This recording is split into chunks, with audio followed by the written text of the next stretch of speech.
in the middle of the field. How impressive has Olise been? So many chances created, 5 assists, second most on record, tied all time in the World Cup for a single tournament.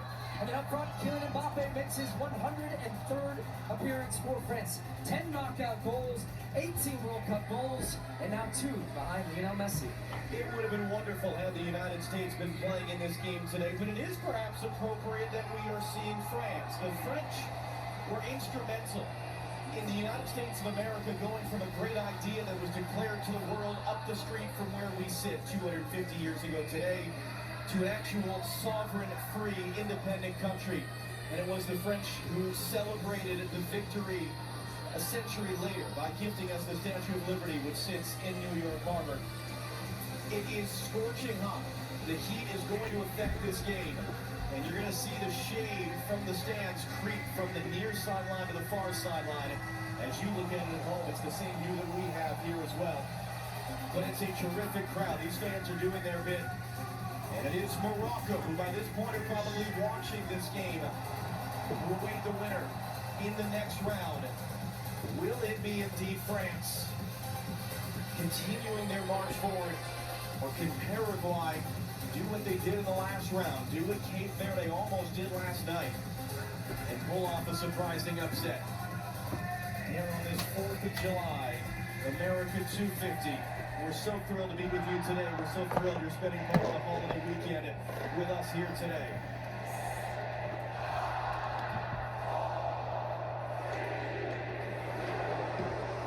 France canvas down. We're underway. Both of these teams, like the U.S., red, white, and blue in their flags. It's Paraguay who are in red and white stripes, and it's France in blue in blue. It took the French maybe a half to really get things going in their opening game against Senegal, but they've been impossible to stop since. They've won every game they've played. They've outscored opponents 13-2. The last 2 teams to have had as dominant group stages as the French have had here won the World Cup. And Mike Mignon immediately under some pressure. Paraguay aren't just going to sit back here. Despite having one of the worst nights in their World Cup history to open it, 3 weeks later, they found one of the best nights in their World Cup history to go from that humiliating loss to the U.S. in L.A. to a penalty shootout win over Germany in Boston. And it's the French on the first attack of the game. Ousmane Dembele, Kylian Mbappe was just behind him. So we've gone from one end of the sun-soaked field to the other in the opening 50-some-odd seconds. What do we expect this game to look like? We expect the French will have a lot of the ball. They will be the protagonists in this match. There's no surprise. Paraguay in their last match against Germany, where they scraped through on penalty kicks, 25% possession of the ball. 4th lowest in a knockout match on record. They're comfortable sitting deep. You see, they have a back 5. They have 3 in front, and I don't want to retract back a little bit to deal with deep. But this is a French team where they're trying to break down their low block, something they've had to do many times. So for Paraguay, it's really about staying tuned in, limiting space.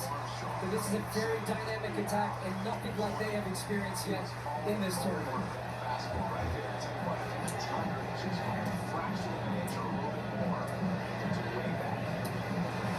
But you can see it already. They water this field as much as possible. It's basically dried up. Well, that's 30 seconds. Yeah, and the ball is going to move slowly, which the French don't want. That favors Paraguay. They want to be able to shift the ball side to side. It gives Paraguay more opportunity to rotate. And look, they're just quite comfortable without the ball. They're not going to get frustrated, and they will look to play the counter through and see so. That is the danger man, along with Almiron on this right side.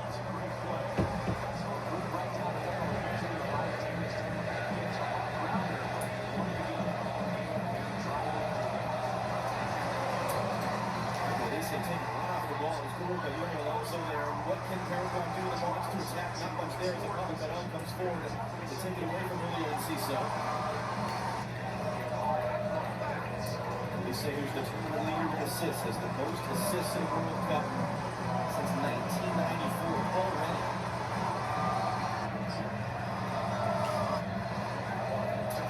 They will continue his chase of Lionel Messi's lead at this tournament and Lionel Messi's lead all time in World Cup goal scoring.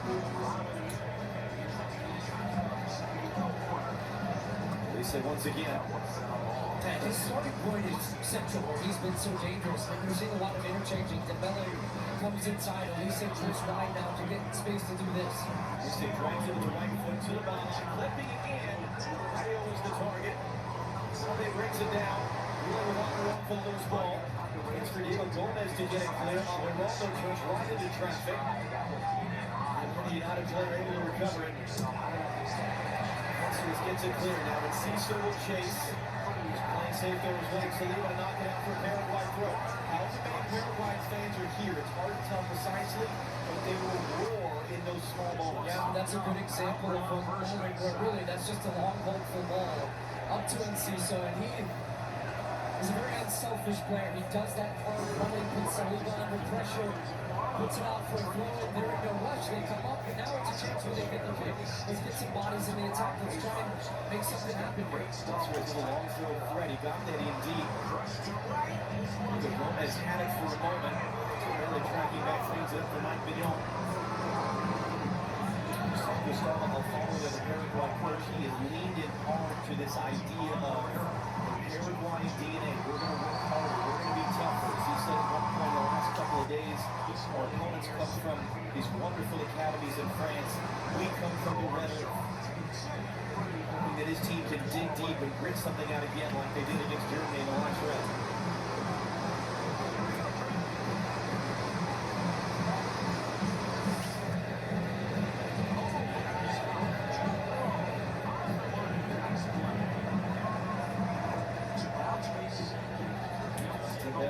Reigning Ballon d'Or and his world player of the year comes in for Olise. Opponent to win that ball back.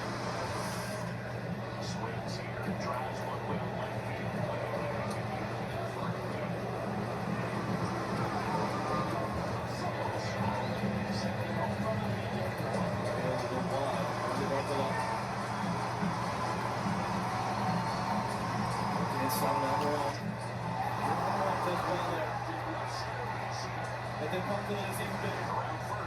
Great duel between those two, one on the other, and Ciso with the challenge. And we saw defensively more of a 5-3-2 against Australia, but they've actually gone 5-4-1, sacrificing the striker to be able to get pressure wide on the French fullbacks. Back in for Olise, knocked away wide.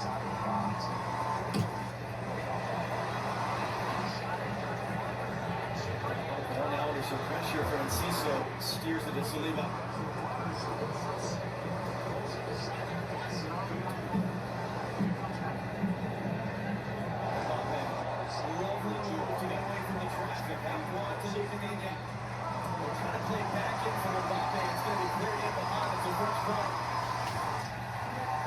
Little individual moments going to be so important to open up the game, and Mbappe maybe looking to try and play it quickly, but as soon as he does that, the field opens up, the space opens up, he is able to win the corner here for France. Pele sends it in, and it probably didn't seem like he knew that ball was in play. He got his back turned towards it, and then a miscontrol on the far side.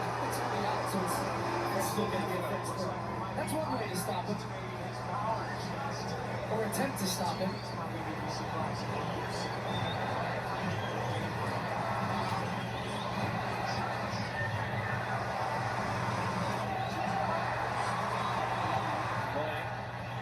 to keep on two hard lines. And he's going to be down. And I'm assuming we're playing advantage here, but the French would actually prefer to have a free kick in this type of situation where Kone is still down on the ground. Now it's just back to his feet. That contact he took was sort of flies in there and knock it out. And he's barking the referee back. And if you heard that little cheer, that's the Paraguayans celebrating basically every tackle. That's a form of encouragement from the fans for their players who they know are going to have to just put in an epic shift once again to try to get them to the quarterfinals. And that was just really cleared away by Velasquez, who was a slightly surprise start. He started against Australia, 35 years old, center back, just his 18th appearance at 35, so not an ever-present in the team. His debut for Paraguay 2 years ago, very late bloomer to beginning these international opportunities, and now here he is starting against France in the round of 16 of the World Cup.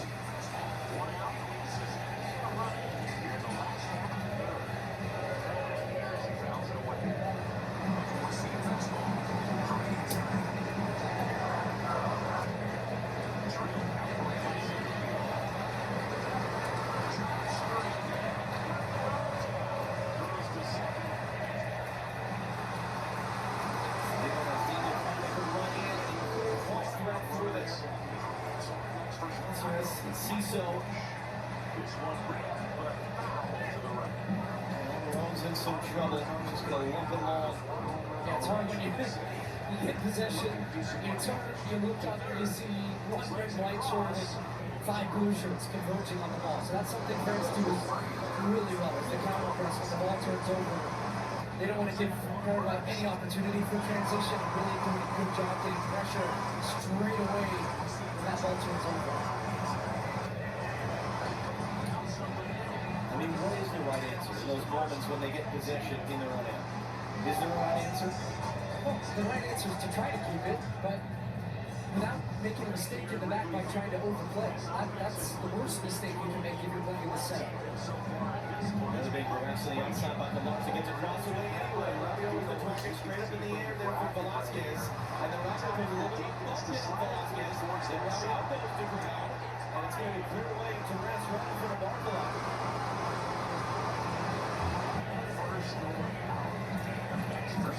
At his first World Cup. Trying to manage all this. Steven Koch takes a block. Monsters had a chance to clear, couldn't get it away. Here's Mbappe. Too fancy for his own good that time. On the Paraguay fans cheering Mbappe. But look, it's going to take moments where you have to try things to open up a defense like this.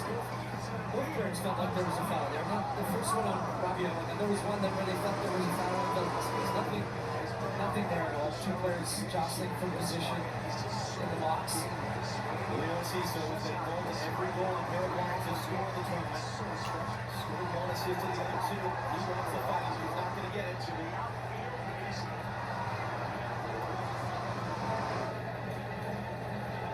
Paraguay through the first 10 minutes unscathed. France yet to register a shot so far. They say lovely work to swim his way around, but then they thought about the shot. The French team that have scored 3 or more goals in each of their last 5 World Cup games. That's an all-time record. Their streak of multiple games an all-time record. That one 2 from Barcola. That's a great run. And the ball's just a little too much on it over. Puts it, allows them not to get to it. Look how he starts outside. To me, the timing is perfection. You're looking down the line. So that allows you then to bend your run as the ball is played. Looking to get it behind. That's a really good solution for breaking down a low defensive team like Paraguay. They shot said yesterday, what Paraguay did against Germany is no accident. They're a very tenacious team. You don't get to the round of 16 by chance. They come in with full respect for their opponents. I think that's the hard thing, is that there were people who will watch the United States that opening night against Paraguay. They just run them over. That's going to be a fact in the first match. 4 winners. That's a lot. Paraguay's not a great team. It didn't match up without the stats. The U.S. played unbelievably well that day. This is a team that only conceded 10 goals in 18 qualifiers in South America. That's Brazil, Argentina, Colombia, you name it. So that game was one that didn't throw away. This is more of what they do against higher level opponents. They sit in, they try to make it difficult, they try to hit you in set pieces, and that's what we're going to do from this. Now they've brought everybody up, trying to put pressure on Mike Manuel for the first time. They brought their fans into the game as well here in Philly.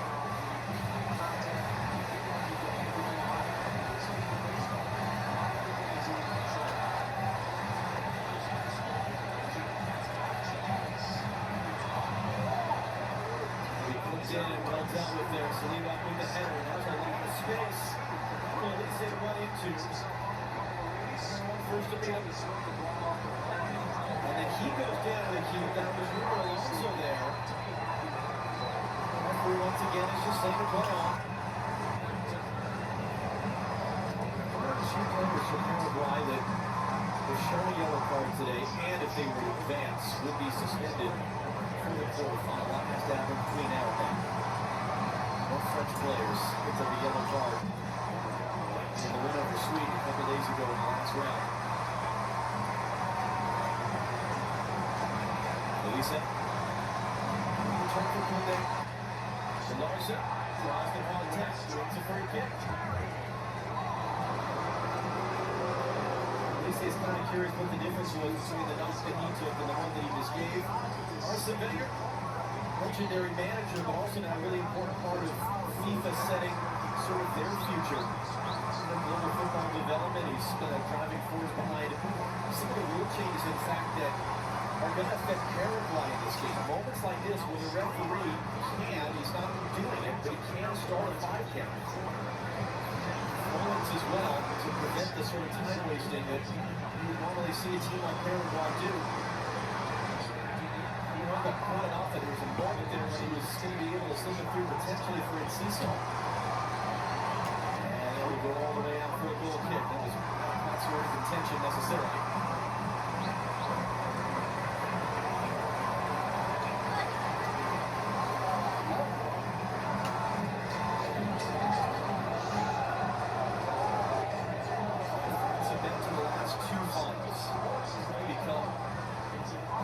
Nation to get to 3 consecutive finals. The last 3 World Cups, they've played 18 games, they've won 15. They drew the final against Argentina, and then twice where they've just rotated their whole team out for the final game of the group stage, because they know they're going through. They lost to Tunisia, they drew Denmark. This is a French team that is practically unbeatable, that is practically unstoppable over the last 3 World Cups. It is remarkable what they have been able to put together. They're driving it inside. That's a back on their own. Wario moves along to Dinya with the good-looking cross there. Too close to Orlando Hill. Gets his first major touch of the game.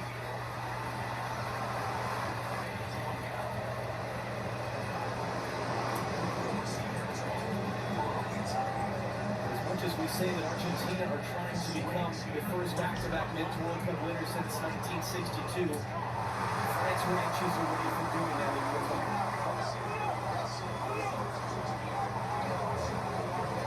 And they have looked like the best team in the tournament, looking likely to go 3 straight finals, which is an incredible achievement. As we said, this is not going to be an easy game for them. They've played once before in the World Cup knockout. Saw those highlights involving our team around Ruby in the studio. They needed 115th minute winner from goal. What? France's coach did a shot on the distance in that match. That was hard going. Paraguay not going to go down without a fight. Here's Elise. Elise can get back to it. The clearance bounces off of there from Alderete. To be back with Orlando G in the end.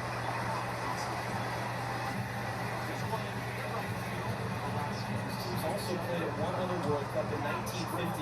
Paraguay actually led briefly after scoring the first goal. They eventually fell 7-3. At a time when a 7-3 scoreline was, if not regular, it did happen something more often.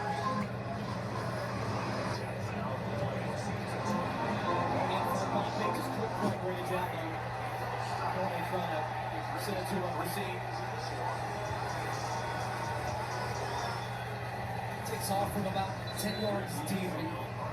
That's a good run again that will keep the defense honest. When you make that dead sprint and it's just about a toe away from him bringing that down, he's happy with the ball. And the Paraguay fans are cheering him again. All I will say is just be careful what you wish for. Do not look there. And we said that last time about Cape Verde and Argentina. Right there to the end. Into the space for Elise. Alderete comes to meet him. Block in the end from Alonso. Going to send it out for France's second quarter of the game.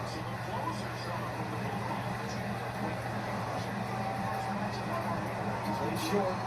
Dembele.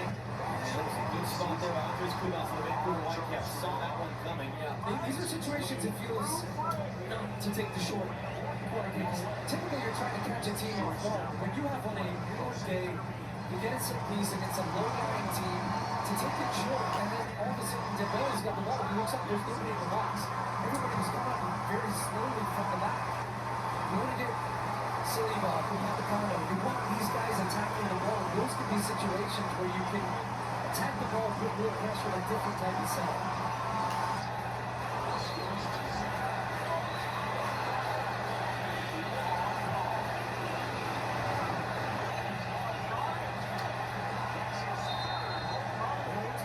So there is Contreras got caught by Moncala, and a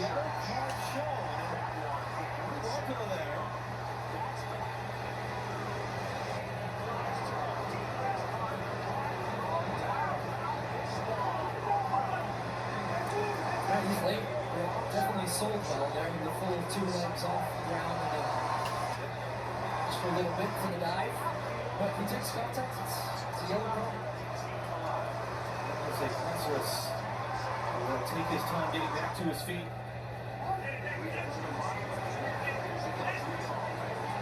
It's just the second yellow card in 5 games. Shown to a fresh player. Tomorrow on Fox, another incredible doubleheader in the round of 16. Brazil versus Norway up the road in New Jersey, followed by, I mean, this is going to be insane. Estadio Azteca in Mexico City. We're welcoming Mexico against England. The mind games, the psychological warfare has been in full force in Mexico. Coverage tomorrow starts at 3 p.m. Eastern, noon Pacific on Fox. What could have imagined that? I mean, you spotted that months ago in the bracket. And for what it's worth, each of these next 4 days, when they have these double headers, it's the 2 winners each day who then face off in the quarterfinals. And that's where Morocco beat Canada earlier will face the winner of this game. That's where one of Brazil, Norway will face one of Mexico, England. We're going to be in Miami a week from today for the quarterfinal. I meant more so the shenanigans from both sides, the posturing, the tabloids, the blame. It's just going to be a game of epic proportions. England's first time in altitude. We were trying to figure out what was that 40 years perhaps it might have been the last time. They played at Azteca Stadium. Mexico looking impressive. They haven't conceded a goal. That one there, Brazil, Norway's going to be awesome as well. There's not going to be a bad day. No, that's fair. The bad day is going to be when there's no games.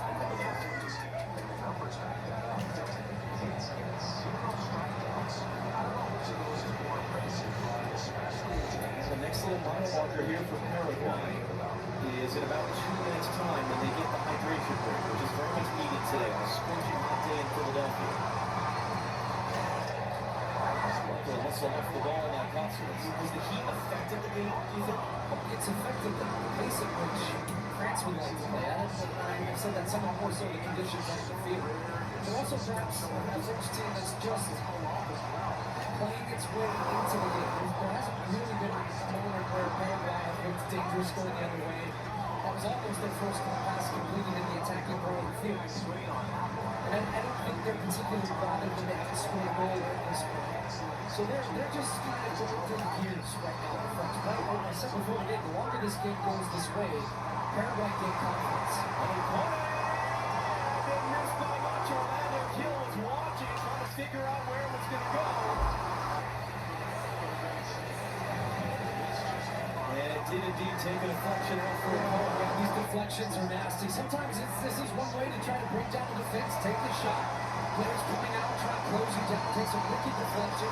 Almost into that near post. They're going to send this one in the box. Third corner into the near post. It's headed away by Diego Gomez. Inter Miami player. That was France's first shot of the game. More than 21 minutes in.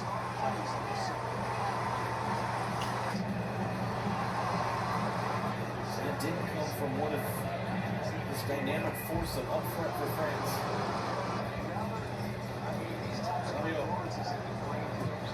Put this into the back once and it's ready for it. Hang away instead. Able to get spots in time to cut the corner. That was a good catch by a fan of the stands. That was in the second decade of that ball reached.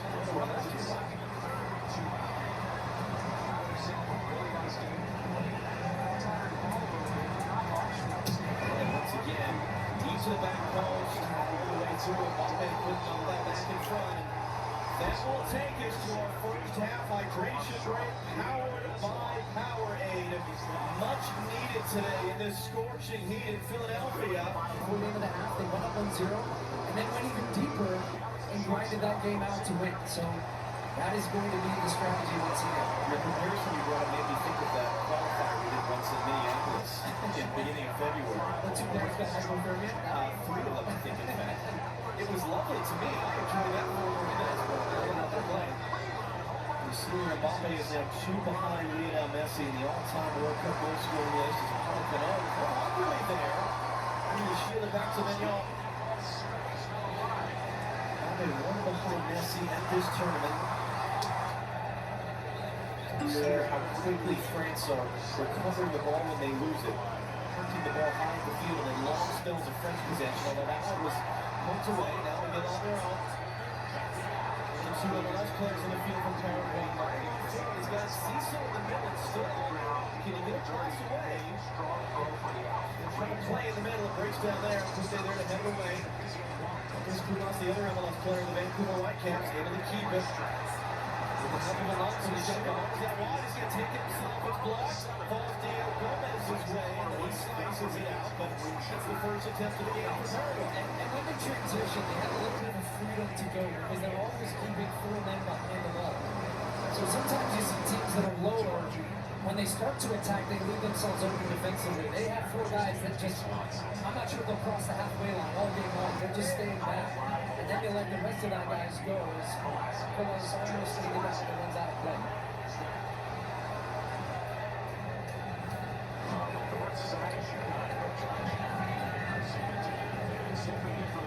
And it's not dissimilar from the France that we saw on what was certainly a very warm day in New Jersey, the opener with Senegal. Didier Deschamps, bless him for wearing a flip coat out here today, but their ability to not panic, to keep cool, because they hit that extra gear in the second half. And they ended up winning that game rather comfortably.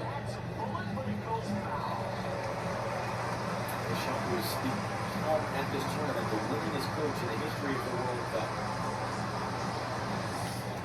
Become the second coach ever to win it twice. Elise returns for Dembele. Dembele to the deflected cross. He had a full stretch there. It's all the way through. Waits for Consolos to clear and just gets rid of the ball.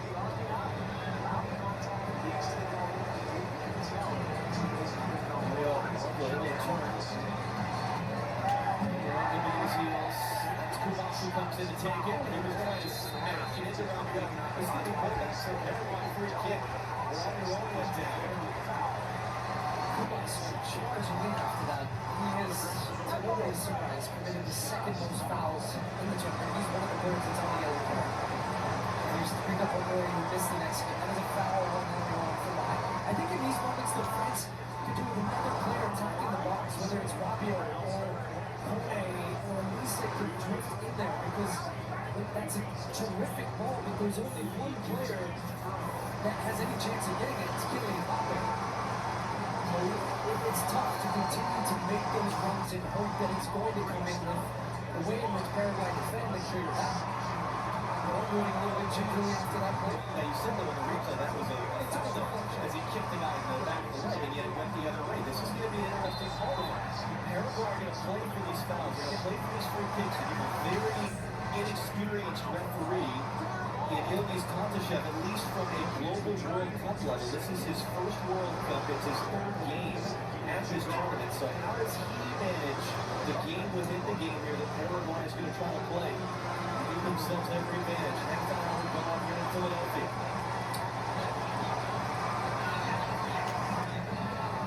Lisa.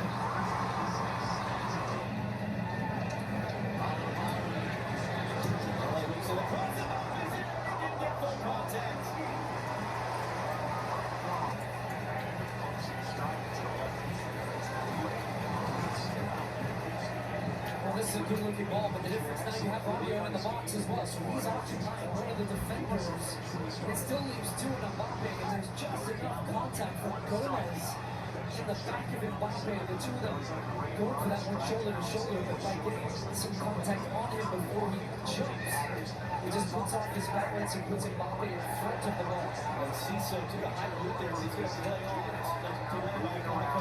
And Cecil will clap for the fans. He's Paraguay when he throws it.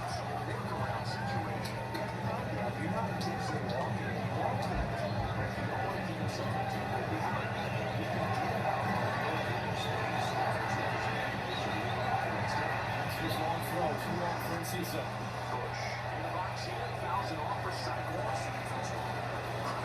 Here's another question mark for this game. Came off hurt early in the second half against Germany. He's the bright young star of this Paraguay team, who was called off with an injury in the final warm-up game, and yet he's been on the field for almost all the key moments.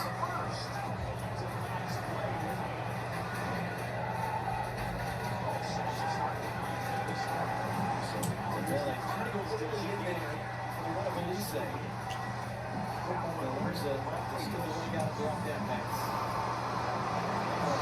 stay and play, but just to get to midfield.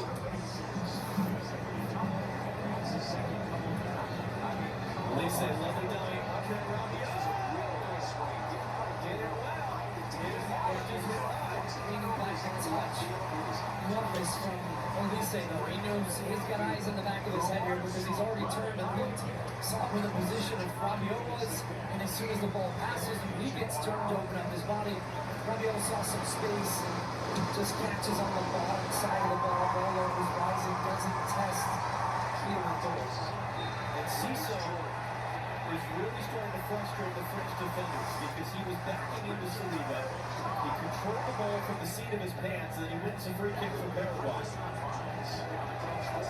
I think he's arguing there's a hold on his shirt, either on the first or the second one, out of the hold on the shoulder. Now this is the best positioning they've had from a set piece so far. And this is tricky. You can see the line of shade from the roof. So this ball's going to come out of the darkness into the very bright sunshine in the eyes of goalkeeper Mike Mignon. And you've got some players starting in an offside position. Gomez sends it in. Mignon comes to get it. Good clean catch for him the day after his 31st birthday. And then Vasquez there, just kind of trundling over him to prevent any sort of a quick forward kick out. Very experienced defender, as we said, at the age of 35. You've got Gustavo Gomez back there. 94th appearance for Paraguay at the age of 33. Itadinha. Mbappe. Taking away from Cross. Wins a free kick. And a little bit of shove at the end of it. And then Mbappe's getting shoved. And look who's there first. It's Paraguayan players first into the scrum. Then the French players come in. And now the referees are trying to break this up. The cheering you hear is actually the Paraguayan fans who are loyalists. This is what they want to do. They're still going to have to defend a free kick from a dangerous situation. We actually see this a lot from Cubas. Plays in Major League Soccer, Vancouver Whitecaps. Distinctly remember the game against Inter Miami and Messi, and trying to do the same thing. Be a bit irritant, trying to get under the spin of these star players to get them to react in a way or potentially to do something. See, he's got hands all over him. He was beat. Mbappe didn't do anything. It's Cubas who gets in his face, and then they're a little bit away. Get off me. You get your hands off me. And then the players come to each other's rescue just to kind of get in a scrum and feel like they're a part of it. And then, as you said, the way to deal with it if you're France, stick this one in the back of the net. So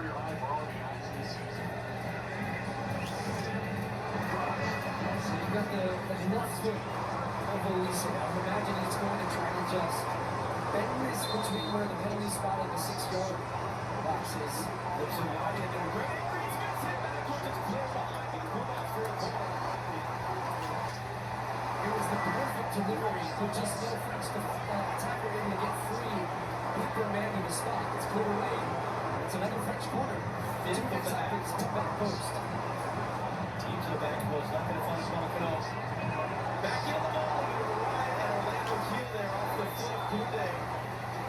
Plenty of save made by Orlando Gil, the goalkeeper from Paraguay, and then a whistle because they have a man down. Shot doesn't get all of it. It's into the ground. Paraguay defenders trying to crash on it. Right into the bread basket there. This was the set piece. Great looking ball there. Just nobody can get in front. We want to come on the closest too. Wasn't a great clearance from Paraguay, but fortunately for them, it goes right to a teammate. They put it behind for the corner. Now they're able just to step up.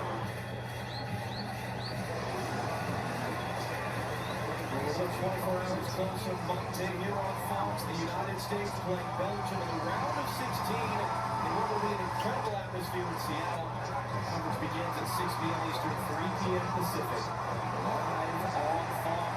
We're on our way to Seattle in the morning to meet with Mr. Argentina with U.S. players. Who's going to fill in for the suspended football and get tremendous line coming for the U.S. on Monday. To bail it in. Gustavo Gomez out.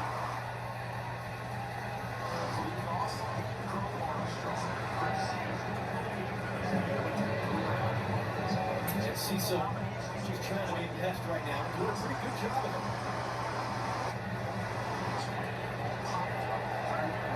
pressure there by Villar's and forced the giveaway. Uruguay had an opportunity to go quick. Gaston fell and Cecil down. The challenge. Elise could get through both of the midfielders there, Gomez and Cunas. On their own running for daylight, and Cecil is still down in the middle of the field. Diego Gomez furthest forward to a little bit of block from Digne, but Gomez does well to get in front of Saliba to control. Now, can he get Paraguay's first goal of the game? No, he does control it.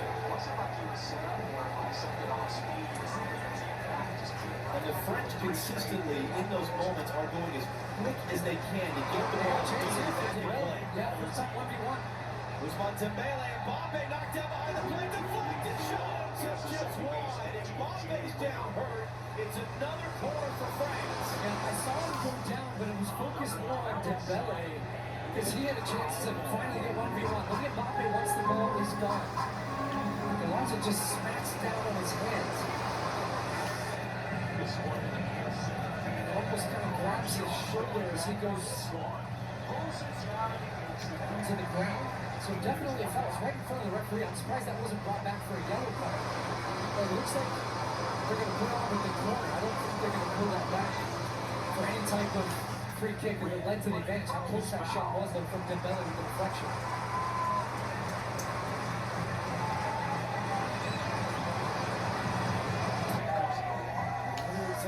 Just the temperature of the game starting to match the temperature of the day here in Philadelphia.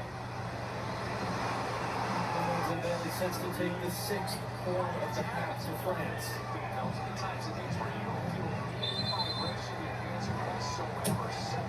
Get deep to the back post. And a little wrestling match decision on the field goal kick. Let's bring in Dr. Joe Magnick, U.S. Soccer Hall of Famer. Joe, this is starting to get a little interesting here. Give us your thoughts on kind of what should the referee be starting to do about this point? Well, there's been a big emphasis in this tournament on game flow, so we see a lot of fouls and a lot of situations where some referees ignore in the hopes that, even we've had the rule changes. It's all about game flow, and that's the way this referee is handling it. But he's got to get some control also. Gomez rising up to win the header, and Cecil trying to sneak in. Romano plays it in the air. Cecil wins it over Kunde, but commits a foul in so doing. And Matías Galarza just throws the ball away. Yeah, I thought you had a good descriptor for him. He could be a pest. He has so much quality on the ball. Now, coming off a great season in France, in fact, with Strasbourg. But he just constantly running, nipping at your heels, trying to make life difficult for you. 2 against 1. He's just constant energy all the time and looks for that one opportunity. 5 minutes plus stoppage time to go in this first half here in Philadelphia. Jose from Dembele and another French corner.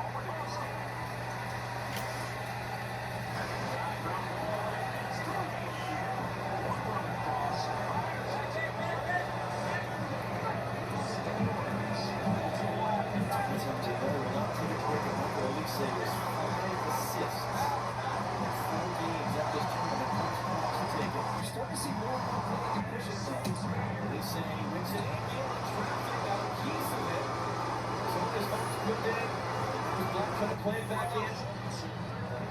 Sends it across. Digne hooks it in. Heel is there. Good solid catch.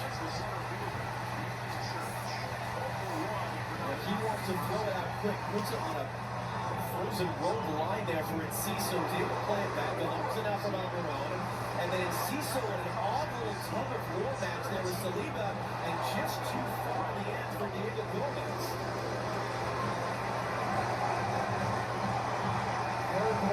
Creating chaos. They are starting to irritate the French. It's the type of stuff that those of us who call games in the Western Hemisphere are very used to, and perhaps a team like France does not see as rigorous. Yeah, but I would say they're handling it fairly well to this point. They're not overreacting. They don't look desperate. They're still maintaining their composure. As much as Paraguay are going to continue to try to do that.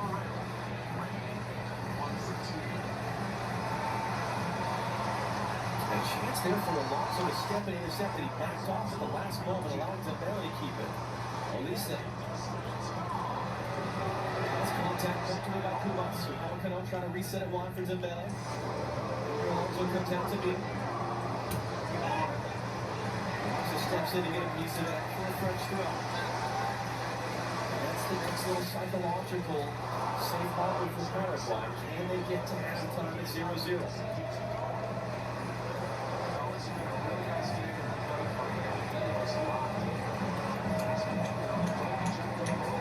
French 66 minutes to score the opening goal against Senegal, the opening game.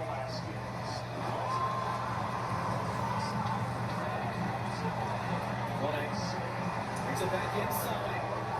Block it that top corner.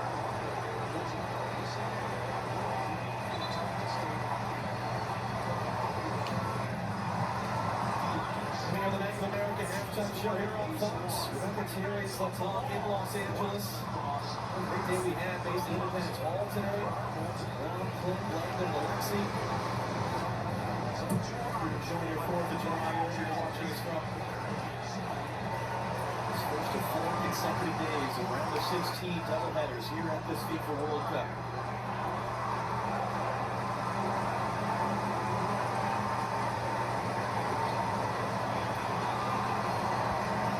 Certainly Morocco's 3-0 win over Canada is not reflective of how the game went. It was a late, slow run from Morocco. They set up a rematch of the semi-final from the last World Cup against France.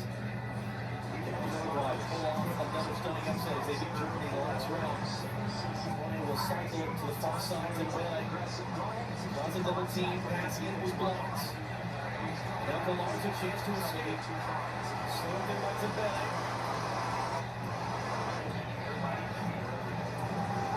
Durante overhits the pass. Kubas comes to the challenge. Gets Kubas from the fence and Cisse can't get inside the ball. Terrific defending. He gets an early start on the anticipation of the run and has such great recovery speed, strength, positional awareness. Excellent defending from Upamecano. Different energy in the building when Kylian Mbappe's on the ball like that.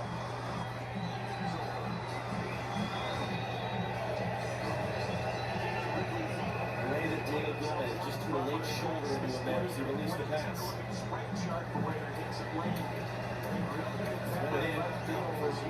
Rabio shot takes an deflection, and Shaquille is able to slide it off the forward. I think it would be an option to start getting Elise a little bit deeper so he can find some space to pick some of these passes and get runners going forward and off. And the other option that France will always have to have is all the subs that they have available, different ways and different characteristics of players.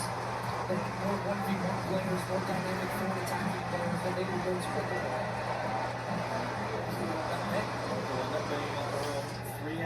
Just the 3 minutes for the hydration break lost in his first half. Monet is controlling Cisse all by himself right now. Cisse trying to run away from Upamecano. He steps in, doesn't get there. Still Julio and Cisse. That's Galarza in the middle. Into the out for France throw. And much to his surprise and shock.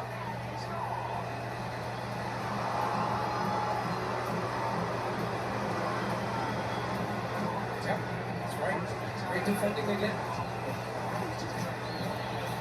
A good referee to see it correctly on the field as well. The referee himself making a 70-yard sprint on a blazing hot day. Being able to keep it there on their own.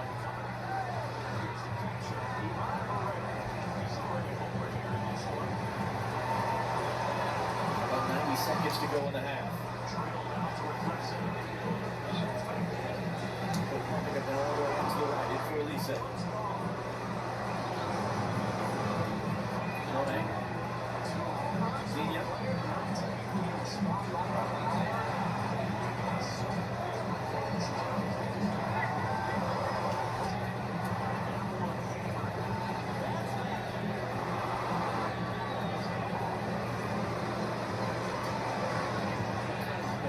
Double team. Scoop it through there for Elise. Scramble out for a throw. 60 seconds away from the break for Paraguay, 0-0. As you see, Mbappe has been a second half goal scorer. He was World Cup career. So 2 of his goals in this tournament have been before the break. Lise. Rabiot. Put that in towards the right DD like Paraguay. Slow that run all the way out. What do you think about this? Well, the French are being frustrated by a deep line defense. An organized and disciplined, competitive, and energetic Paraguayan team. I'm not sure they can maintain it for 90 minutes, but their fans are going to try and bring a lift. They can reckon that their team will end this, going into the halftime break potentially. But I still think there's an opportunity for them out. Still a few seconds left for the French to change the mood of the building. It was Montebello. Against the Jules. They clip this along. A touch there from Barclay that's steering it away. Shade has overtaken most of the field. That was a great shot in Asuncion where it is wintertime, of course, the Southern Hemisphere. 40 degrees cooler there than it is here this evening in Philadelphia. Indeed, no changes for either side of the break. And maybe it's a matter of how we phrase the question. So rather than talk about France and the key, should we be overly surprised at the fact that it's not France just running away with it all? Well, it's the game we expected. And France knew that coming in. Paraguay knew that coming in. And I think the big question in this second half here is what solutions do France have to try to break down this low defensive block? I like the idea that Terry had about bringing Mateta, because you bring in a guy who's 6'4", you can play with 2 strikers, you play with somebody that is maybe going to pull strikers or attract more attention if you're putting some more crosses. So giving yourself that option of crosses will open up space in front of the defense and underneath the defense. I expect to see a renewed intensity from France, though, to start this second half, to try to find that first goal. And as you heard, that will open up the game completely. Then it becomes maybe a 2-3-0 game. But if this game starts to get to 65, 70, 75, Paraguay now start to see extra time penalties dragging France all the way and finding, maybe snatching a winner. So that's, they will grow in strength and belief the longer this game goes. The French fans at home watching as it just gone midnight. Almiron took a foul. A free kick here from Paraguay. Been able to, very few times they've really got the ball in the attacking half that they've been able to play the first bit of the second half in France's end, which one far looking on. But these have been situations for them, as you said, to get numbers up. The delivery has been really poor. It's led to nothing. Magnol's been very aggressive off his line because these balls have been just driven and floated in there where it's been easy for him to collect, or for France to clear. Diego Gomez will drive this in.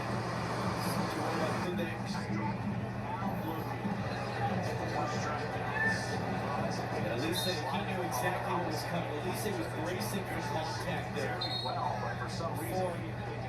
Alonso even got close to him, or was it Velasquez, in fact? Yeah, and you saw him coming out and giving a pretty stern warning. I do think it's going to be a very important part of the game in the second half to maintain that flow that you heard Dr. Joe talking about. But in order to do that, you have to give out yellow cards, because Paraguay will continue to nip and make fouls, and they do it in a way that doesn't draw cards, because they just make it kind of like, oh, oops, sorry, I tripped on you, oops, I left it right in here. But You say that as someone who's experienced that. many times.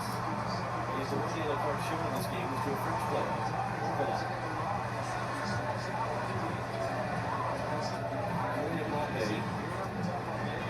Fewest touches of the ball of any French field player in the first half. And they get him a little more active, a little more involved, a little more dangerous in the second half. As we said, he has done the bulk of his damage in his illustrious World Cup career. He gets it away now for Kone. The Bailey immediate company. Kone, Mbappe, Kunde. Elise looked like it was going to bounce it to him there. Just the spin of the ball kept it away. Arcanol just reset it for Mignon.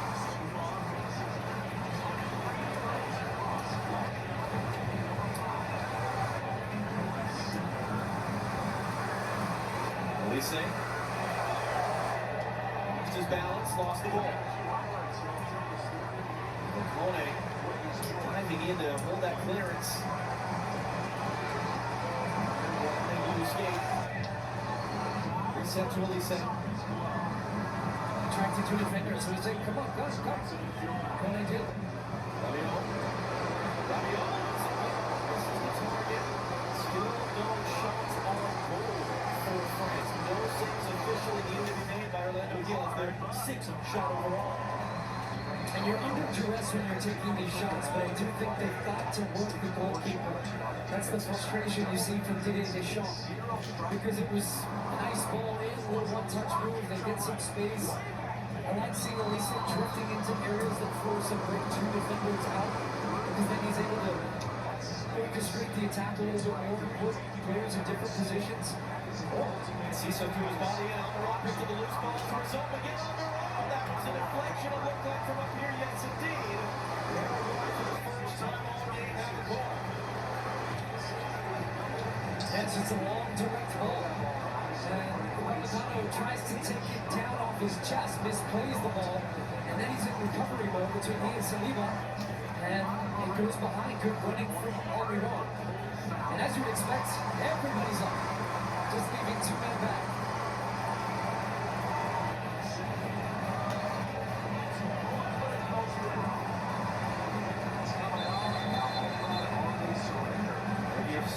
The referee from Uzbekistan just managing the pushing and shoving in there with Galarza.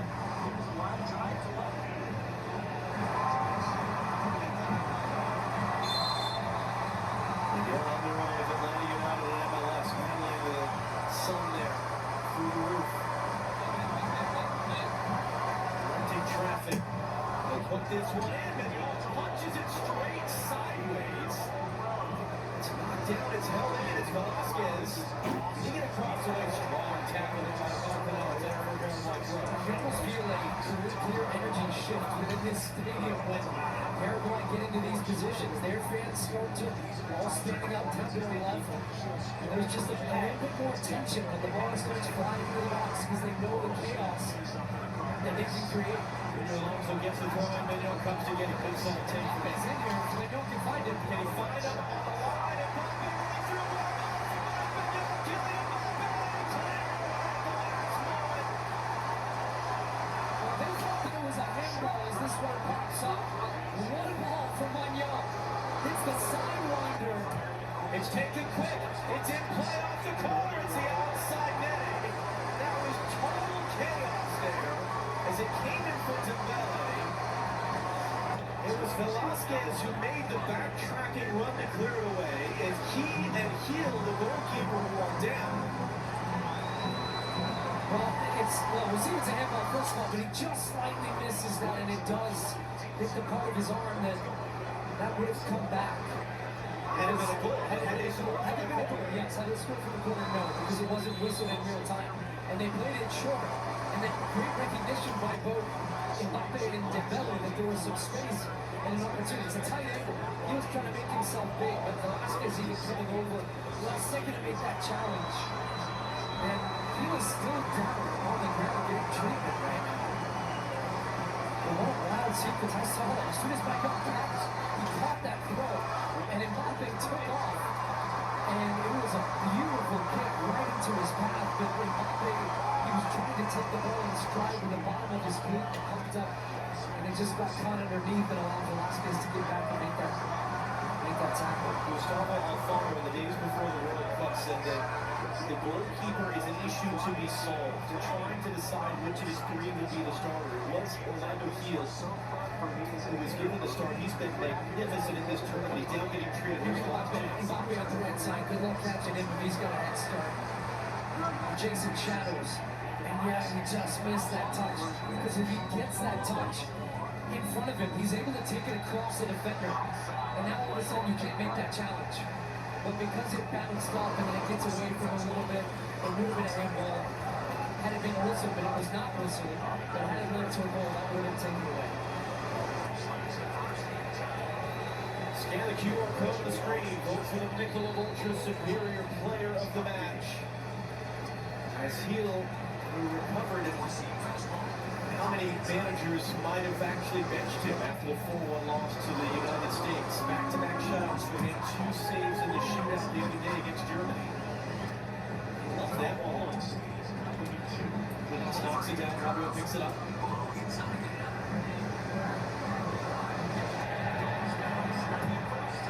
Cross there with Caceres. Clear in front of Rabio.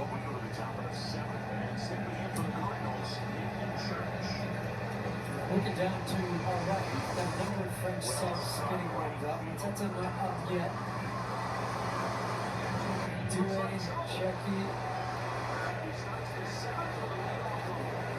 France one of the teams that could probably field an entirely second group of players and make just a deeper run. It's an embarrassment of riches. Smaller ball.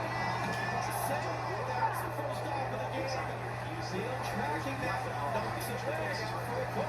Also, you see goalkeeper backed up a little bit. Let it rip. Great looking strike, but you have to, like you did there, hit the target. You hit the target, you make the keeper work, and he's getting some good movement. Ends up with some side spin, and that would be going in that top corner. Ninth goal for France, as many as they had in the entire game against Sweden a few days ago. Swung into the near post and cleared away. Contact from Almiron. That ball stayed, no, it didn't. It looked like it was staying in play. It's just a referee at the last moment. It's up near us as well. They're getting great distance on these clearances. That's where we're going to take your top ticket in front.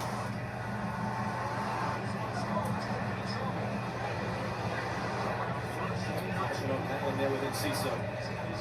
Morocco awaiting the winner after their win in Houston earlier today against Canada. Big tackle, one knocked away from Palazzo. Lise skips away from Gomez and gets it back. Michael Lise. Kylian Mbappe. Barcola now in the box, stripped away by Caceres, and that'll be corner kick number 10 for France. And what do they have in any game so far in this World Cup?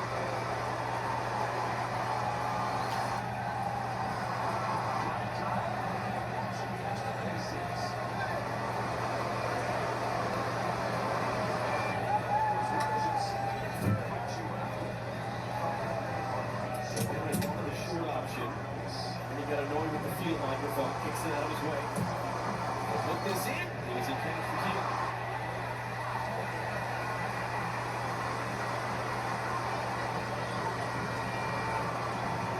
10 minutes gone in the second half.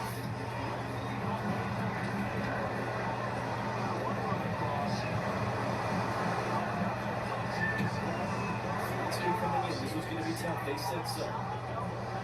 Ryan team that able to go 12-2 with Germany, knock them out in a penalty shootout. One team that, as you mentioned, one of the best defensively in the grueling marathon that is South American World Cup qualifying. So they're back to the World Cup for the first time since 2010. I'll get a piece of it. Pompano's there in front of Enciso. It's misplayed by Rabiot. Almiron, he picks it up, just plays in the space. Does Enciso have the speed to get there and keep it in play? He does not.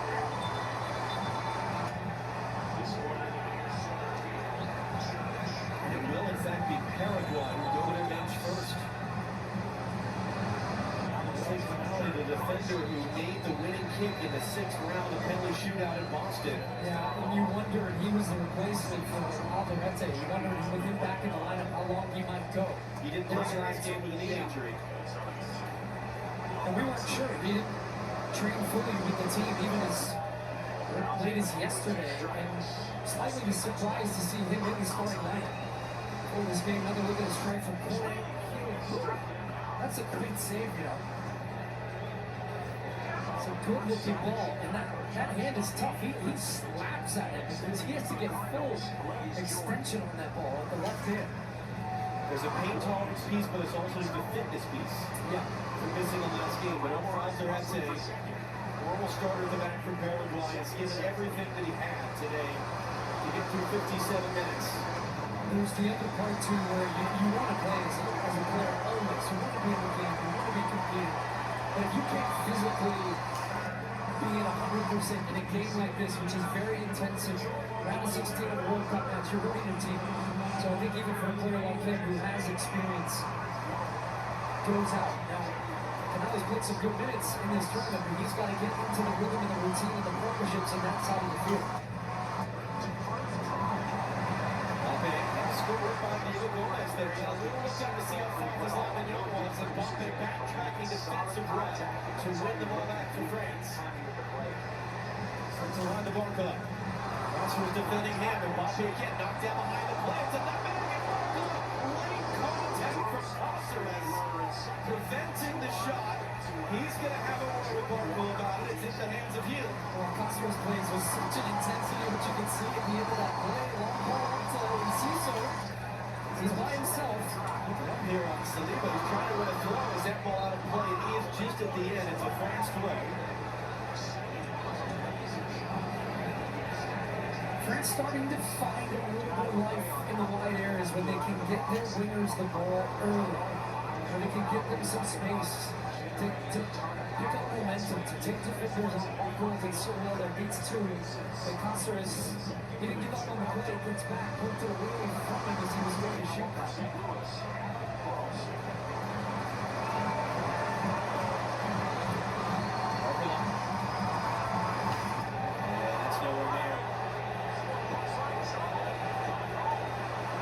Meanwhile, is down. France are preparing a sub.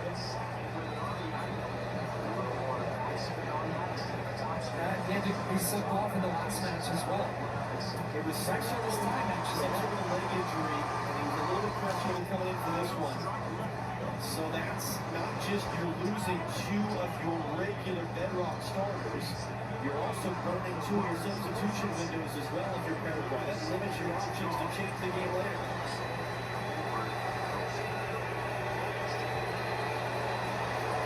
So the red star for Paraguay replaced by Gustavo Caballero.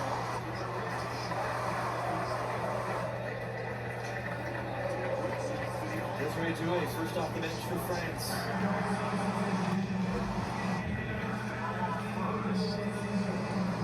He's going to replace the Barcola.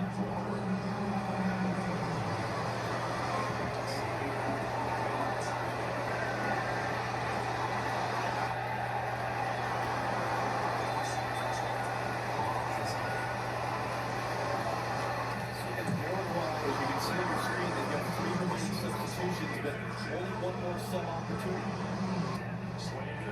See pressure there by Caballero to knock it away from Rabiot out for a goal kick. France making their first substitution in the game.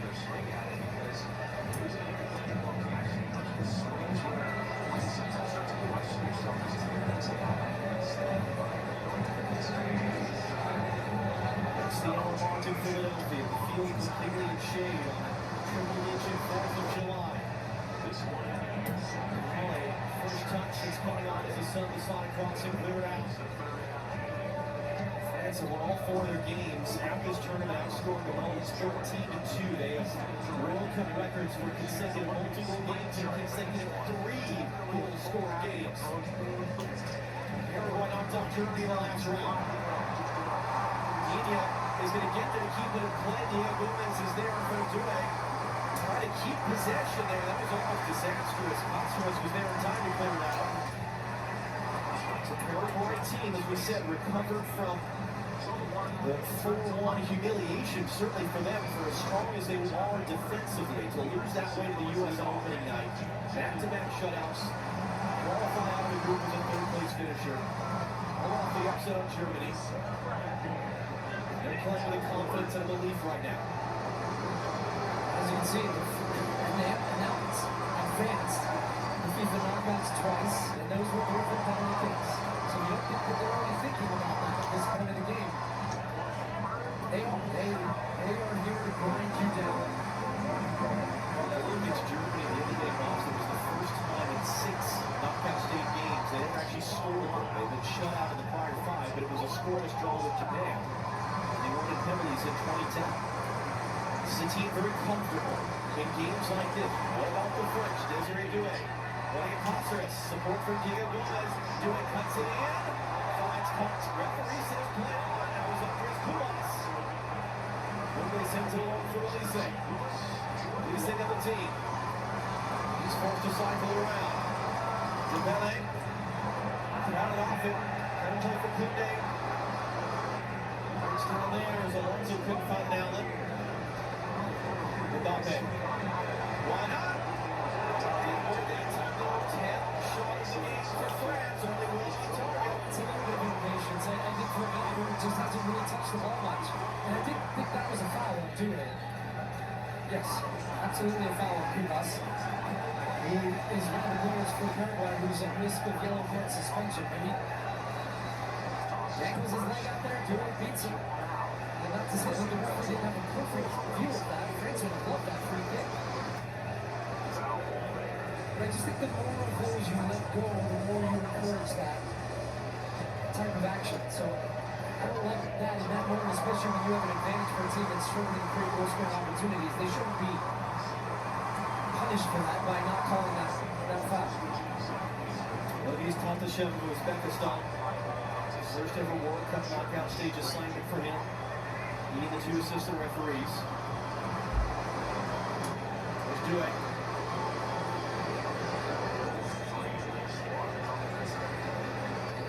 And just to a standstill in the end there.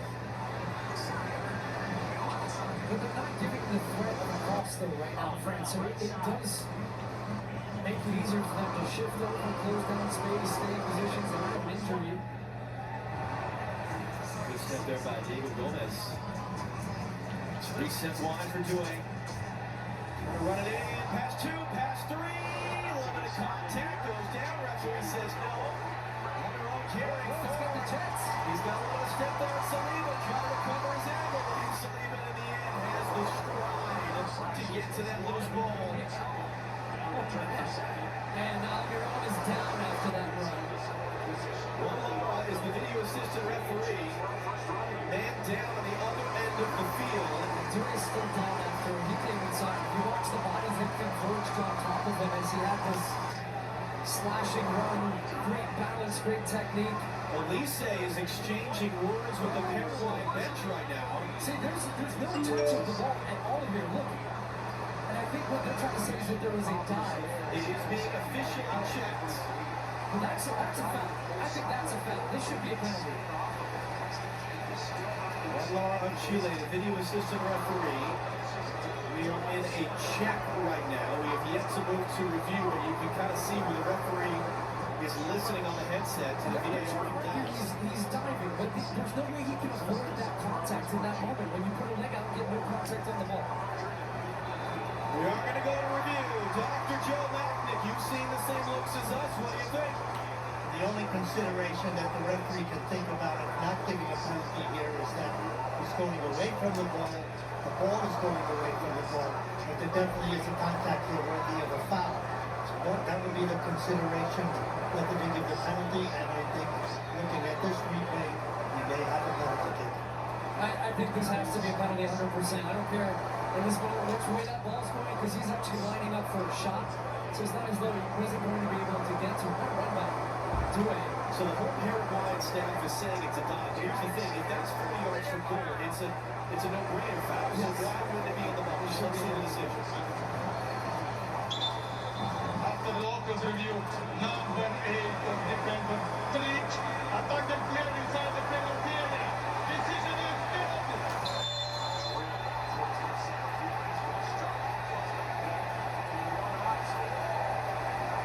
Change the game. Coming off the bench just gives you a different look. It was a tough game already defensively, but look at that. The agility, the balance, the slashing. He takes on 5 defenders, and then that little touch at the end. Gomez had already committed to it. Hicks is going to get it. It is not a dive. Sorry, Gustavo Alfaro. That is a foul. And that is a penalty and an opportunity for Kylian Mbappe, who's not standing with the ball right now on the spot. But this is something that you see teams do now. It will be Mbappe to take it, I can assure you. But Dembele is standing there right now to take attention away from him and allow Mbappe to get in his zone without all this right now, which is Paraguay trying to step on the penalty spot, disrupt the flow, pull off the penalty shooter. And he's going to hand it to Mbappe after the foul. Orlando Kiel, first of all, is a big dude. He's 6'6". He takes up a lot of that goal. He saves shooter of the penalty attempts in the shootout. Yeah, you see that? Velasquez trying to... So what does that do? Well, you're trying to just make it where the penalty shooter, in this case Mbappe, is coming up and maybe his plant foot slips and you make that spot, that area uneven. That's, they have a word for that, but I can't use on TV. The last time Kylian Mbappe took a penalty in a World Cup game was the final in Qatar. And he made it. Senegal held out for 66 minutes before the French finally broke through. Paraguay has held out for close to 69 minutes. And Orlando He'll keep him in it. They're arguing now over whether that ball is precisely on the spot or not. He's going to replace it and go back through this routine here to set himself. That's part of what Paraguay are trying to do. Maybe create a little uneven surface and the ball moves. And now this guy's so cool. He's taken so many of these. We'll see if it affects him or can he come up with a save. Yes!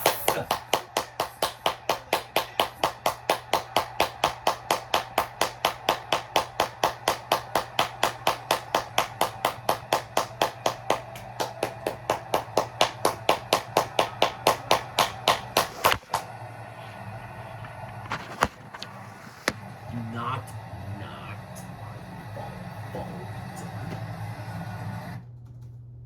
Held out for close to 69 minutes. And Orlando He'll keep him in it. They're arguing now over whether that ball is precisely on the spot or not. And Mbappe's going to replace it and go back through this routine here to set himself. That's part of what Paraguay are trying to do. Maybe create a little uneven surface and the ball moves. And now this guy's so cool. He's taken so many of these. We'll see if it affects him or can he come up with a save. Yes!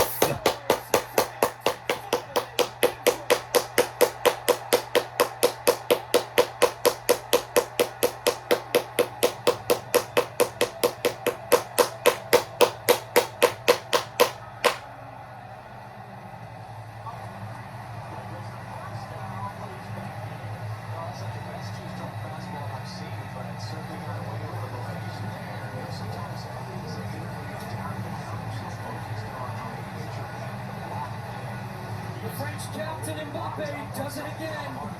19th World Cup goal. Little patience, waits for Heel to start leaning. And then puts it the other side. Really composed finish for Kylian Mbappe from the spot. Paraguay held strong. Took them 70 minutes to find the breakthrough.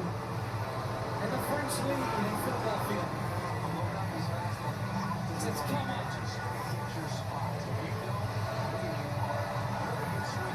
Mbappe love with Messi in this tournament, one behind Messi in the all-time goal scoring record. Changes for Paraguay as they're under pressure. Mauricio scored against the United States is on. Avalos will come on as well.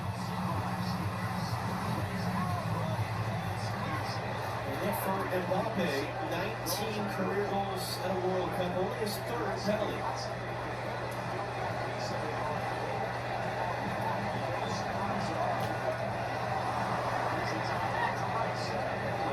And as Zlatan Ibrahimovic said at halftime, this changes the game completely because now Paraguay can't just defend. They have to attack. And you saw the song that there's a call from 2-8 comes into the game, changes the game. And that's the luxury that France have. They have such depth and abilities to keep the pressure on you. Bring up different guys, different looks, different characteristics. But at the end of the day, they're all world-class players. So Paraguay pushed down to get back in the game as they should. Space is going to open up behind and potentially the floodgates open. Cano's got to get there under some pressure from Caballero. They knew it wouldn't be easy. We knew it wouldn't be easy. This is a tough Paraguayan team. But the biggest credit I can give to the French, amidst all the different pushing, kicking, off-field plays like that, once again, they still stay cool, calm, didn't get sucked into it, didn't pick up unnecessary yellow cards, didn't look panicked. They always looked in control. They believed that goal would come, and it did. And that will take us to our second half hydration break, powered by Powerade. Kylian Mbappe for a 19th time in his career, scoring a goal in a World Cup. And with 20 minutes to go. Anyone? They're going to go out swinging, and they're going to try to take you down with them. And what I mean by that is they're like, look, we've got nothing to lose at this point. If they get red cards, they're trying to get you red cards. They feel like they can get a red card for France, it maybe gives them an advantage. So it's even more imperative for this French team to keep that composure, keep that maturity. Do not get dragged down to that level. And get through the next 15, 20 minutes, whatever it ends up being, unscathed, without yellow cards, without suspensions, without red cards. Try and find another goal, but do not end up in a worse situation going into that quarterfinal. That's where our referee, Ilgiz Kontashev of Uzbekistan, has a role to play as well. He manages what we're going to see in the next 15 minutes plus stoppage time here in Philadelphia. Out of the hydration break, instantly seeing that Paraguay shifted into a 4-4-2. So they released the defender, put on an extra midfielder. They're going to play aggressively. They're going to try to win the ball back. They're going to try to get back in this game. They took the lead on Germany. It was the Germans who came from behind in Boston for a 1-1 draw through normal time and ended up with a penalty shootout. And this was the other thing that Sultan talked about. What was his comment? When you keep possession, the ball sweats, not the players. Can France just keep the ball and exhaust Paraguay? Running around trying to chase it. Good job of reading the on a bouncing ball. Do it on the run. Mbappe in front of it. Brings down there. Mbappe commits a foul. And then a little bit of a kick out there for Caceres, it looked like. And Mbappe's down. Perfect example of what we were just talking about. Mbappe, ball turns over. Always loved his attitude throughout this tournament of, look, I've got to get that ball back. That's a foul. And then watch at the end. Right there. Yeah. So that should be the other call, for sure. Dr. Joe Magdick, what do you think right now? Well, we put a lot of pressure on this referee, but officiating a game like this requires teamwork. He's got 2 assistants on the field, a 4th official, even a 5th official that is authorized to give him some help. He needs all the eyes, especially for these off-ball fouls. It's only going to get more and more chaotic as you see Mbappe now level with Lionel Messi for the golden boot here. As that cross comes in, that was Caballero who had a little bit of step in, but it was over his head, and it ends up out of play for a goal kick. And the assistant referee at his flag. Yeah. Pretty put it down. That's the communication they have on the headsets there.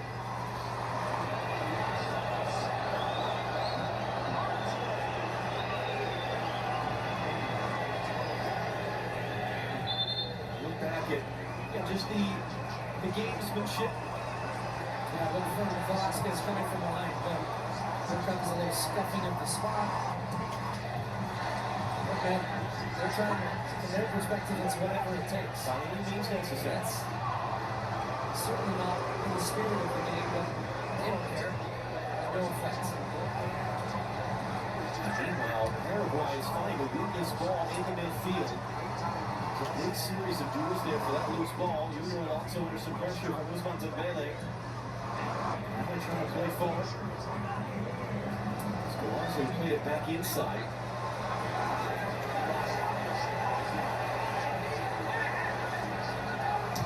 Now what can Paraguay do?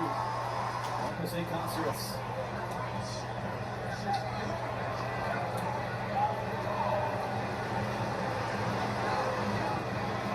For Mauricio.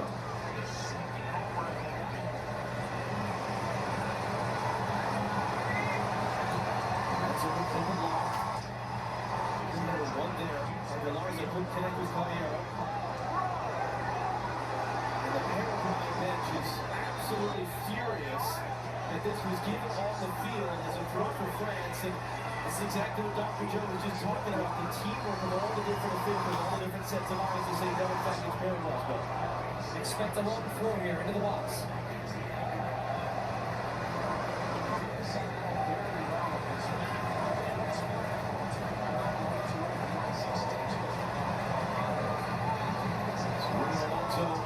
Descended in, man down for Papanos. It's flipped to the far side. Goulet goes down. It's going to be a free kick for France.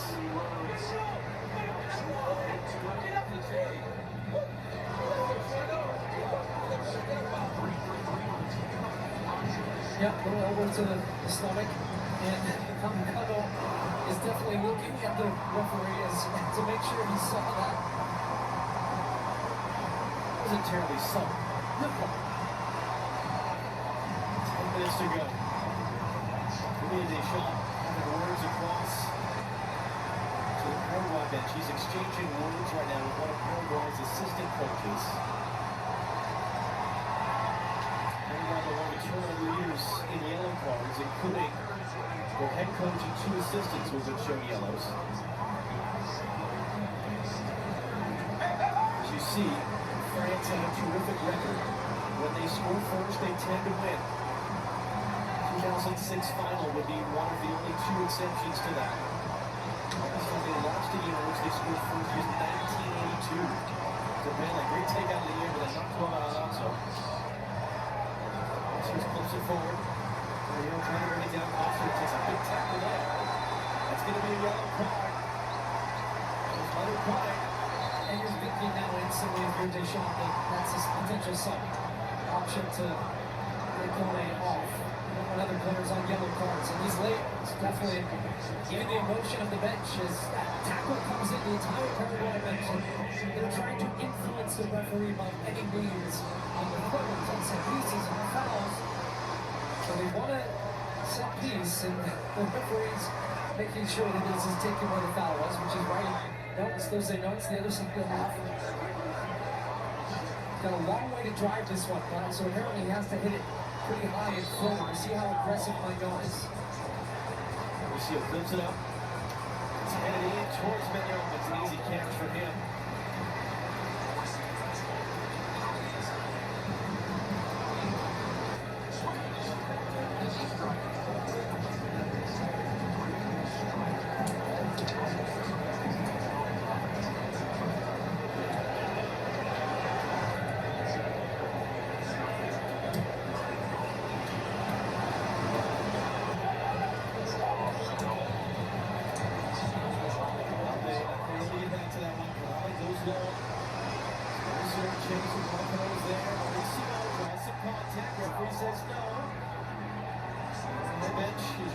Arguing about it. And France have a spell of possession here.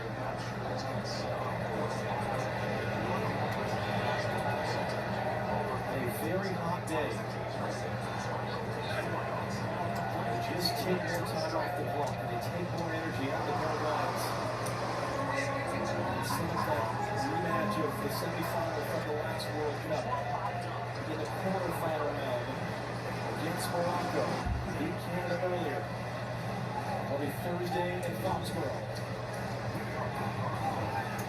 Shakir prepared to come on. Related Mbappe, a little skill check. Olise, Kumash trying to wipe him out quick. Olise still running in. Mauricio steps in to take it away.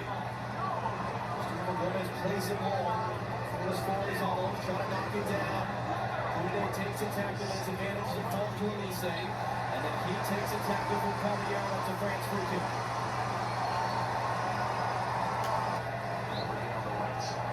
And they're going to get Usman out of there right now. And Cherokee, such a talented player, not a lot of minutes to be had of how stacked the attacking part of the field is for France.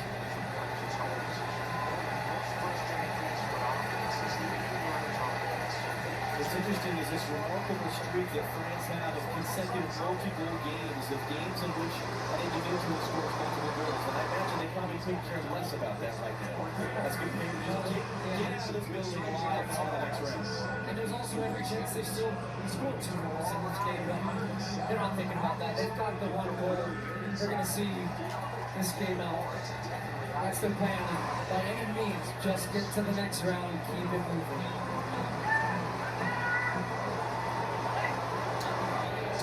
Just got that away from Florian Caceres. Desiree Doué. And it's 2 falls. That's going to find Cherokee with bit for Olise.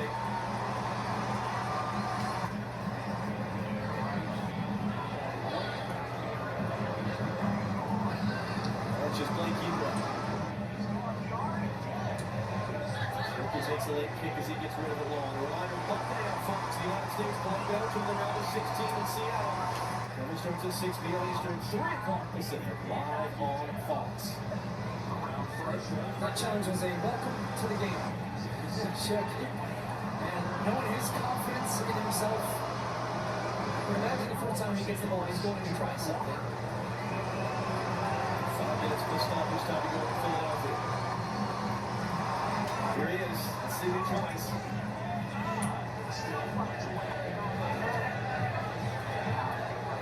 Paraguay has enough left. It's been a physically exhausting and emotionally exhausting tournament for them. They've achieved a great thing by knocking off Germany in the last round, but it means they had to play that extra time in the penalties. So they have enough left on this sweltering day in Philadelphia, 5 minutes plus stoppage time, to try and do it again. Create another shot, extend this game against France.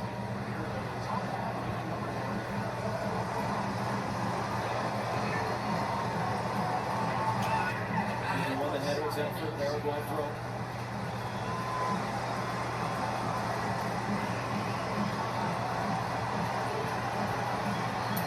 Is their long-throw threat to get that in deep. Header comes sideways, hook to the near side. Here's their chance. That one's fired by Arrival in the end. Maybe just trying to create some chaos in there. That's a tough strike because of the height that it comes at you. Alonso wants it to just drop a little bit more, but could they did well getting pressure on him, force him into a decision early. It's been a very good tournament for Paraguay overall. To get back, to advance in the knockout stage for just the second time ever, and to recover from that bad loss to the United States in their opening game. That's a tough challenge there. As Galarza flying into the back of Manu Gomez.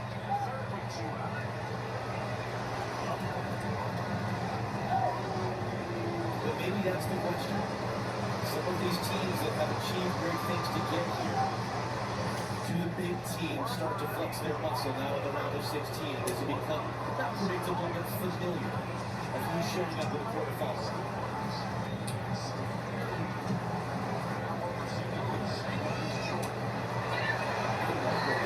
Mauricio there couldn't do anything with it. France with 3 minutes plus stoppage time away.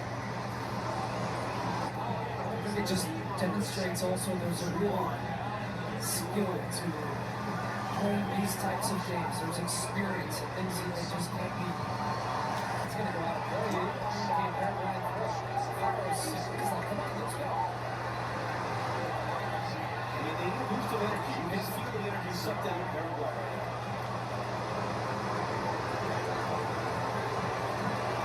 The fans are trying to get their energy up as well. It's been a tough day for the fans here in Philadelphia.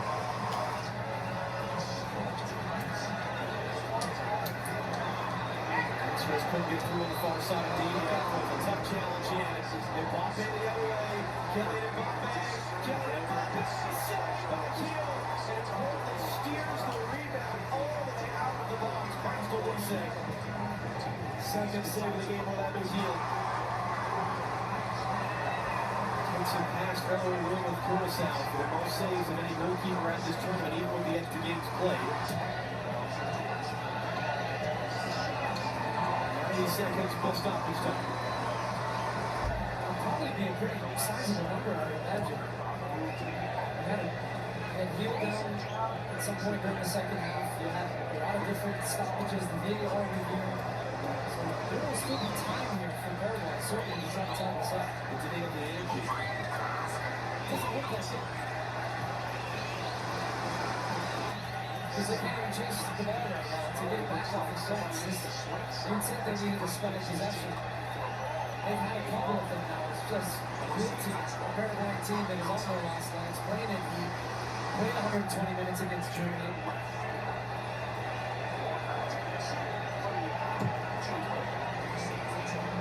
For Mignon, just kind of clipped hopefully forward. Who's going to work though? It's going to fall for Mauricio with the turn. Mauricio took it early and Mike Mignon down to make his first save of the entire game after 89.5 minutes. Yeah, just a misplay again in the back net for the first time. Trying to take the ball out of the air with Montano, and it goes straight to the Paraguayan attacker. He gets the shot. He didn't really have much of an opportunity to get the shot off. And that one, he didn't catch all of it, so he really tests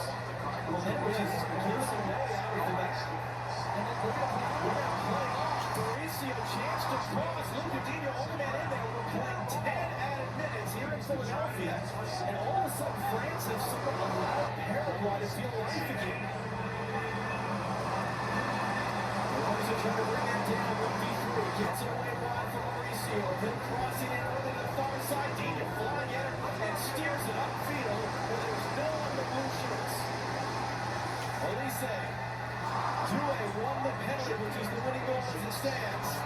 That shot is blocked. Bruno Alonso just clears it out. Into a little bit bump there. Let's get heads away. Good work, Claudio. Comes over that long way.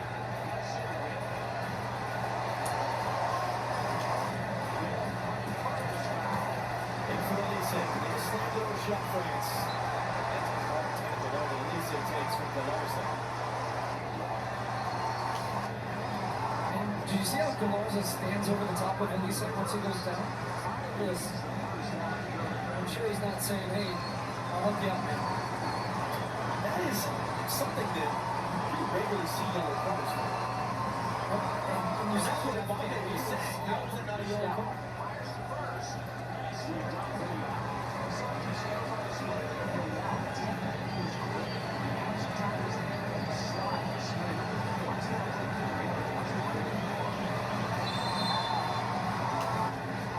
Just roll this sideways, France, and try to take more time off the clock. Shirky.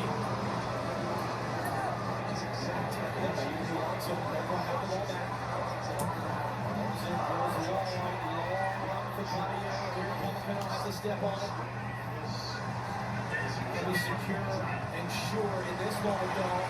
He brought it back to the net and elected not to because that passing lane was being covered. It's going to be whistled as a free kick for France.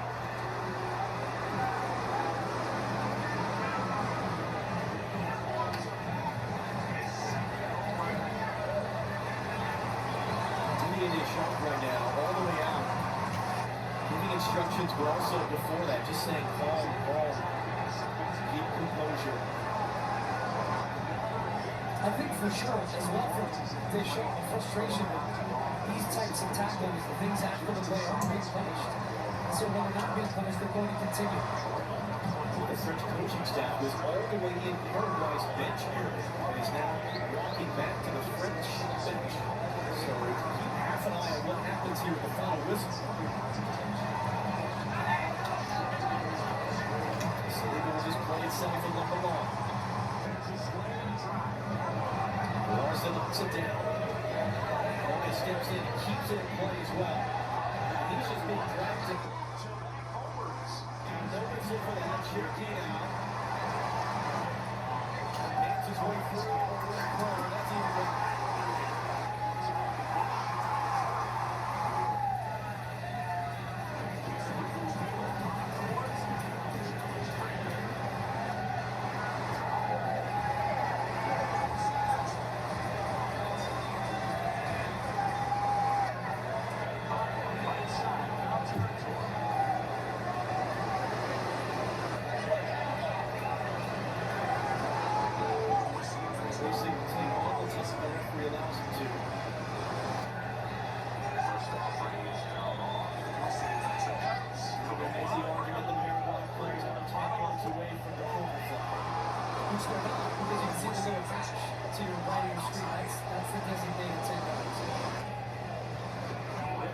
Lisa back from doing. Hard tackle by Galarza.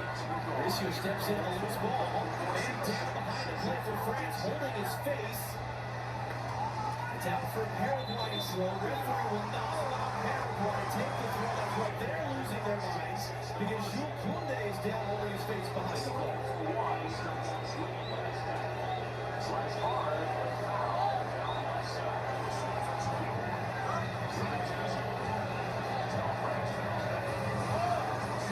Look, it's clear. That's contact to the face from Galarza.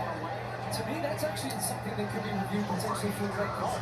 I know it's not a huge action, but he's lining him up. You see him looking at Koundé's face and then makes contact with his right hand to his face. But these actions, and I'm repeating myself, I know, but there's a frustration here that these have not been given cards, and they've been allowed to continue to this point. But this game has been so disjointed and descending potentially into chaos. At a minimum, that is a yellow. Junior Alonso now, the long throw in, counts the bodies into the middle, Luizinho's there. Now able to keep it away from Mbappe with the entire Paraguay bench as he's standing up on the edge of the sidelines. Penalty clips it in the box. It's flipped on, Racing trying to get there. Daniel was there first, and then Mike Mignon, as goalkeepers love to do for Not just picking up the ball. Almost cost him. I don't know if he realized how close he was. Almost stayed in play. It only takes 3 seconds off the clock.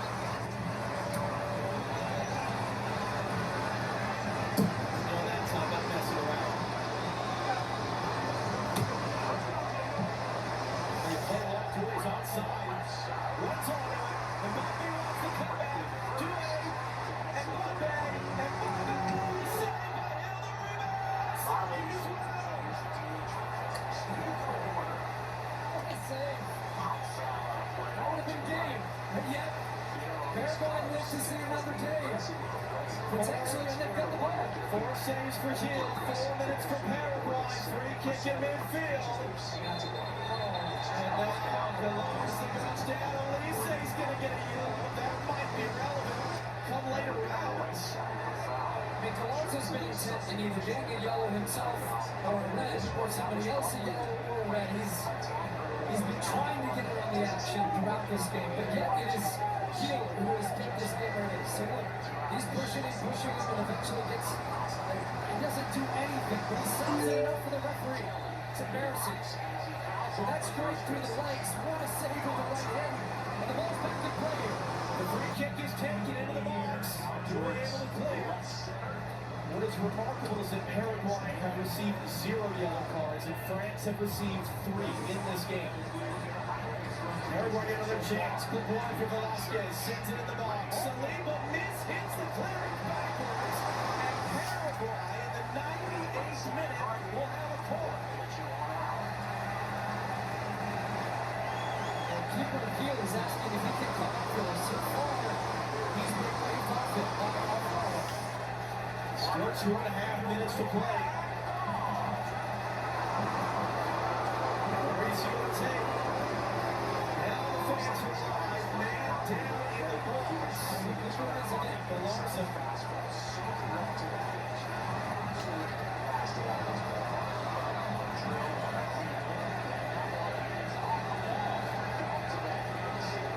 2 summers ago, we would see the Euros in the day, Copa America at night. Now there's Uni.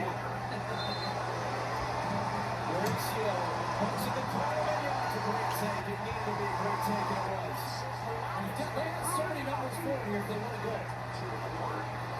Wow. Yeah, that's not to. I think just his initial intuition was to fall, but there was Mbappe, Dewey, Olise, and only 2 Paraguayans back. And they just be better served to keep some possession potentially. I guess Mbappe truly wants to go game. Looks like he might take it to the goal. There's a free kick.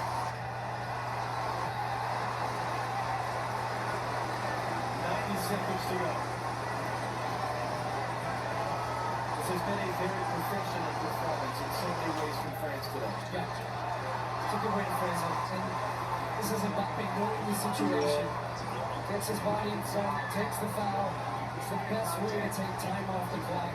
Oh, smiling and chuckling because, you know, as it stands, France will have the last laugh. And relatively unscathed if you consider that yellow card for Olise.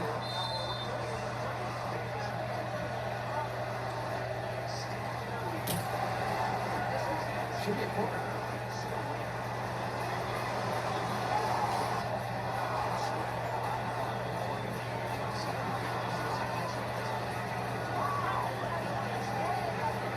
I'm sure he's wishing him happy 4th of July. Here enjoying your time here in America.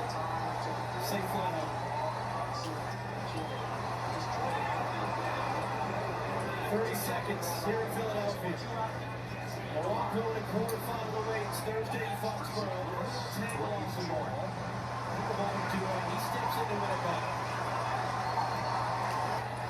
Paraguay get the ball and have one last attack. They're going to have a free kick now, it looks like.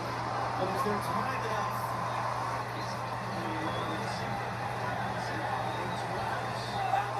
We've hit the ball, 10 at it.